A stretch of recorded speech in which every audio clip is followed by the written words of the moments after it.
Welcome to this 12th video of Mathematics Part 1, Lesson number 4, Ratio and Proportion of Standard 9th.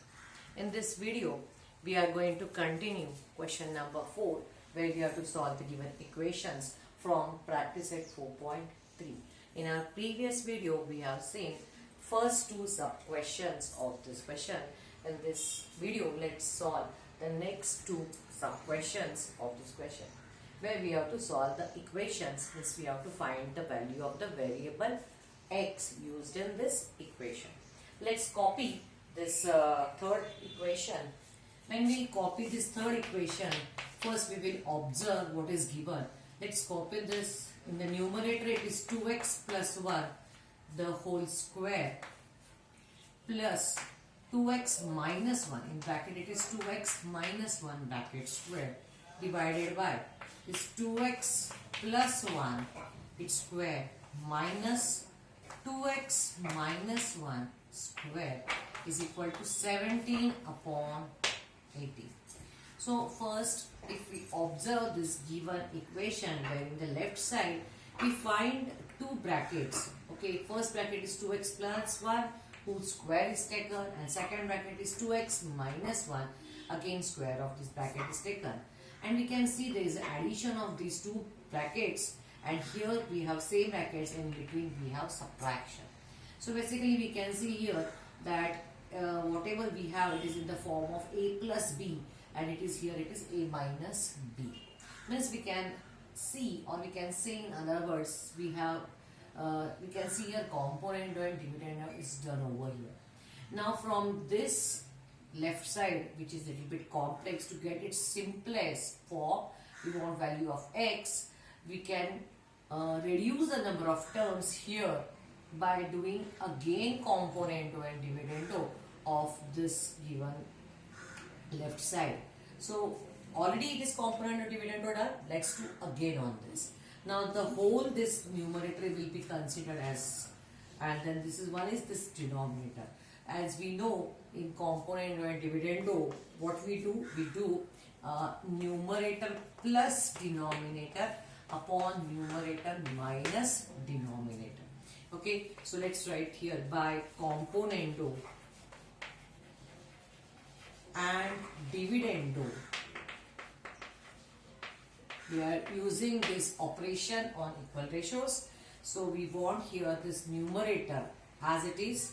So we write these two brackets. It will be as it is 2x plus 1 bracket square plus this second bracket 2x minus 1 the whole square. And we have to add this denominator here. So we have to add these two brackets as it is plus 2x plus 1 the whole square minus 2x minus 1 the whole square. Okay, so this was our numerator and this was the denominator which we have added. Now in the denominator, what we have to do, we have to take numerator minus denominator. So the whole is numerator. Let's copy these two brackets.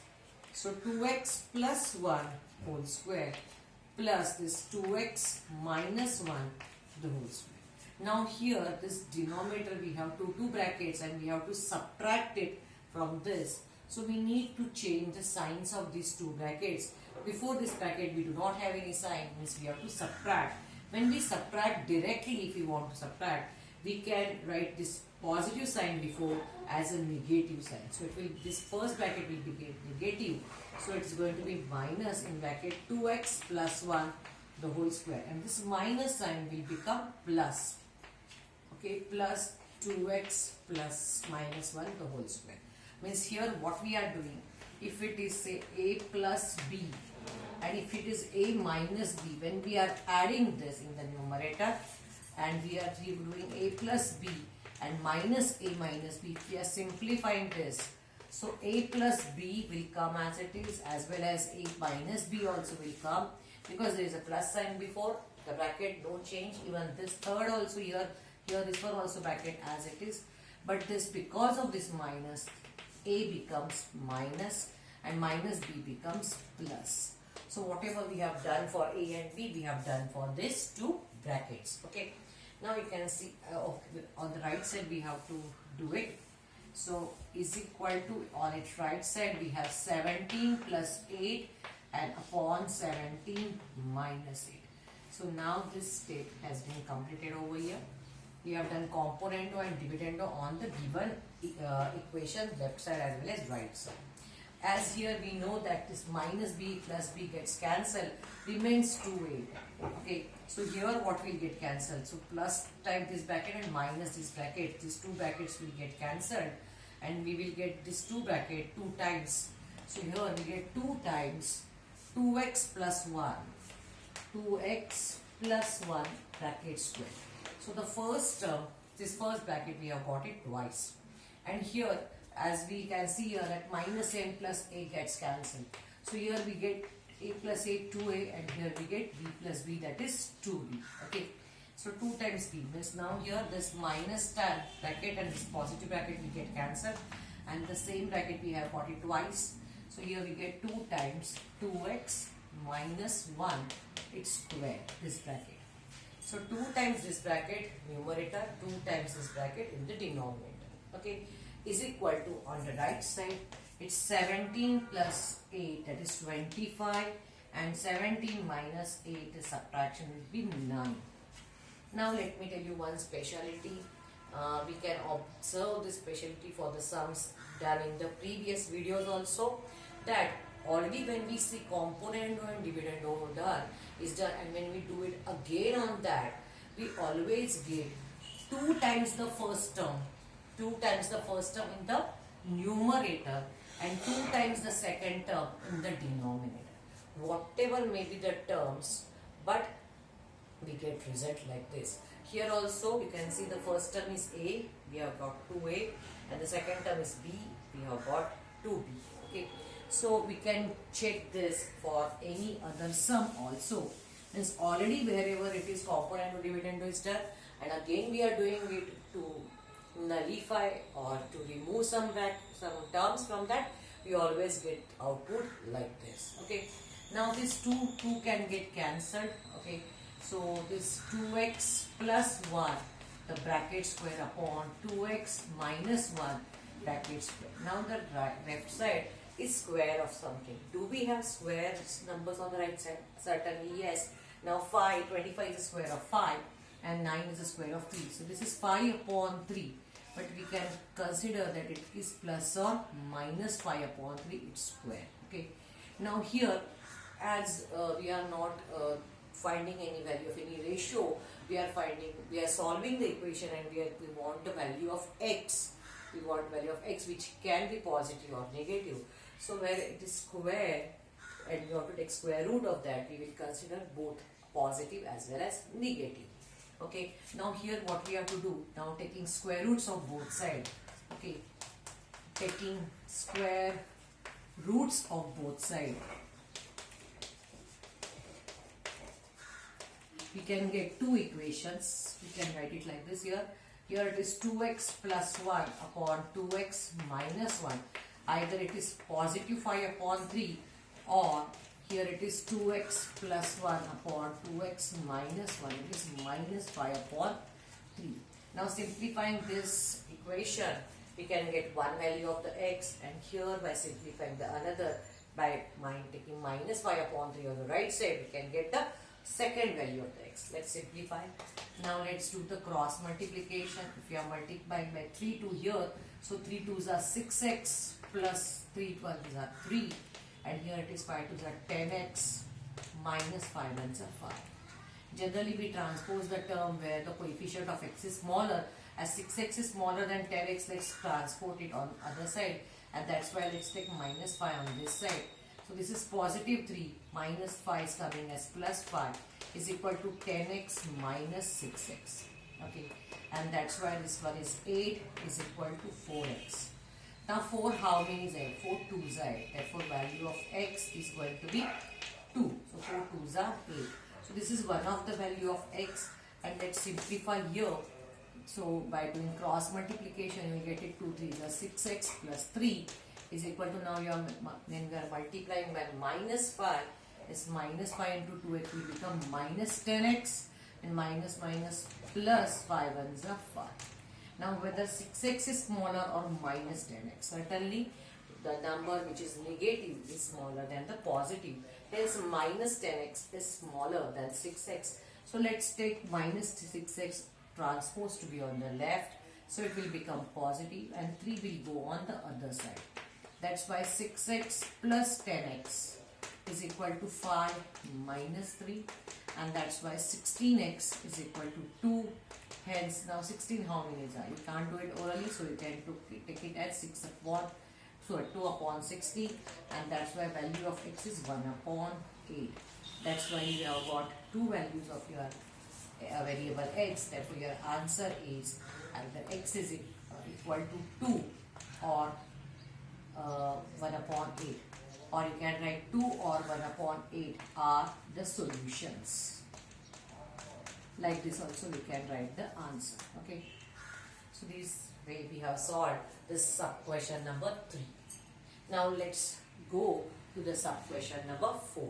Okay, so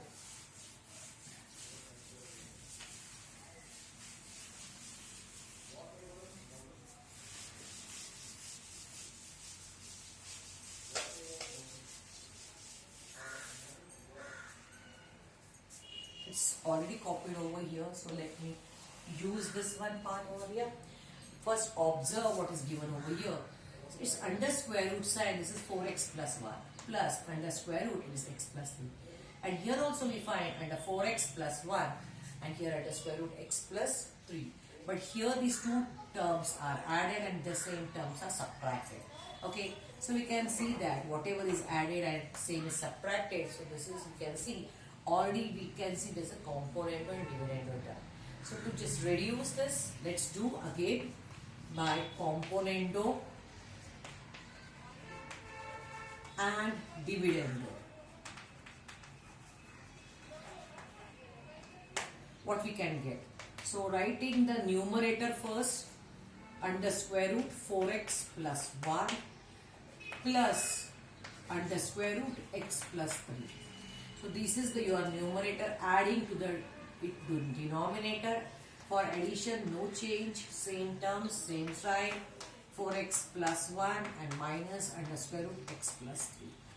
So we have added the numerator and denominator. This was numerator, this was denominator.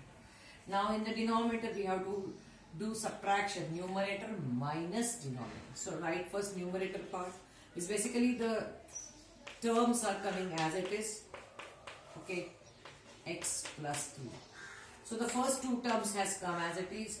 Now the next two terms which are from denominator will change their signs as we have to do subtraction. This positive will become negative 4x plus 1 and this negative will become positive x plus 3.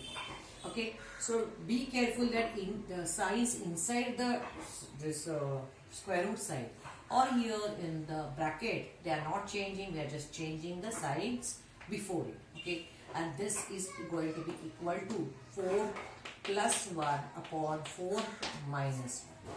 We have done componendo and dividendo on both the sides. Now as we saw in the previous sums that this second and fourth sum, similar sum, like terms with positive negative got cancelled, and here this two terms has been cancelled. So here this term, first term we have got it 2 times, so 2 times under square root 4x plus 1 upon this terms, like terms are also x plus 3. The square root of this we have got it twice, and that equals to 4 plus 1, it is 5, and 4 minus 1 is equal to 3. So we have got the first term twice in the numerator and the second term in the denominator. So instead of the two terms, we have only one term in the numerator as well as denominator. Let's remove this 2. We have divided this by 2 1, the 2 1s are like this. So we have got this, that under square root, it is 4x plus 3 divided by under square root, 4x plus 1 and it's x plus 3. And that equals to 5 upon 3. Now, we do not want that variable under the square root sign. So, to remove the square root sign, we have to square both sides. Okay. Therefore, squaring both sides, what we will get? this square root will go away. What happens when you square this, you get it square as simple. So to remove the a from square root sign, you have to square it. Certainly we will not do the square on the right, on the left side. We have to square both sides to keep the balance equal. Therefore this squaring, this will get 4x plus 1 upon x plus 3, that equals to 5 square is going to be 25 and 3 square is going to be equal to 9. Okay. So now after getting squares, now we have to do the cross multiplication. By solving, we can get the value of x. So 9 into 4x, that is 4 9s are 36. X plus 9 ones are 9. Now 25 multiplied by x, that is 25x plus 25 3s are 75. To solve this equation, see which one is the x term with the smaller coefficient. Certainly 25x is smaller than 36x. So let's transpose it here.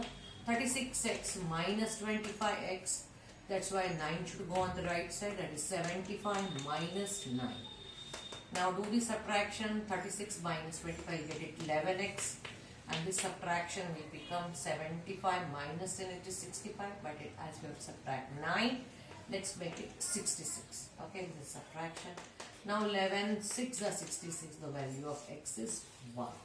So this is your answer. So we have solved this equation and got the value of the variable x as 6. So in this way we have seen how to solve these two sub-question 3rd and 4th from question number 4, practice at 4.3. I hope you have understood the sums. If you see initially the sums, you will feel that, oh my god, they are very much complicated, but there is a certain similarity in solving using the strategies, and if you understand what strategies you have to use, that's really very much easier. I hope you understood this. If you understood, please give your likes, give me your comments, and if you are not subscribed to the channel, please subscribe, and yes, do not forget to press the bell icon, because as soon as I will upload the new video, you can get its notification. Thank you very much. Keep watching.